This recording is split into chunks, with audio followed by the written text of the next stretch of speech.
This is Kolkata TV's podcast news. আপনারা শুনছেন পডকা।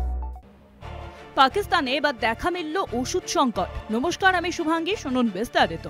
পহেলগামে জঙ্গি হানা, নিহত একাধিক ভারতীয় পর্যটক, আর সেই ইস্যুকে সামনে রেখে ভারতের পক্ষ থেকে পাকিস্তানের সঙ্গে সব রকম যোগাযোগ ব্যবস্থা বন্ধ করা হয়েছে। বাতিল করা হয়েছে পাকিস্তানিদের ভিসা, সঙ্গে সব রকম বাণিজ্যিক ব্যবস্থাপনাও। আর ভারত পাকিস্তানের সঙ্গে বাণিজ্যিক সম্পর্ক ছিন্ন করা এবার সমস্যার মুখে পাকিস্তান।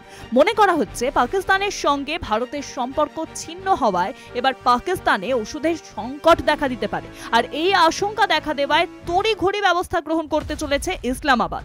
শনিবার পাক সংবাদ মাধ্যমের পক্ষ থেকে এক প্রতিবেদনে বলা হয়, ভারত পাকিস্তানের সঙ্গে সব রকম সম্পর্ক ছিন্ন করার পর পাকিস্তানের ওষুধ সরবরাহ নিয়ে দেখা দিচ্ছে আশঙ্কা। তাই পাকিস্তানের স্বাস্থ্য কর্তৃপক্ষ ওষুধ সরবরাহ নিশ্চিত করার জন্য জরুরি ব্যবস্থা গ্রহণ করেছে।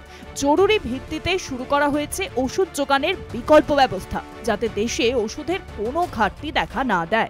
উল্লেখ্য, ভারতের যেমন পাকিস্তানের সঙ্গে সব রকম বাণিজ্যিক ব্যবসা বন্ধ করে দিয়েছে, পাকিস্তানের পক্ষ থেকেও ভারতের সঙ্গে সব রকম বাণিজ্যিক যোগসাজশ বন্ধ করা হয়েছে। আর এবার সেই নিয়েই পাকিস্তানের দেখা দিতে পারে আশঙ্কা।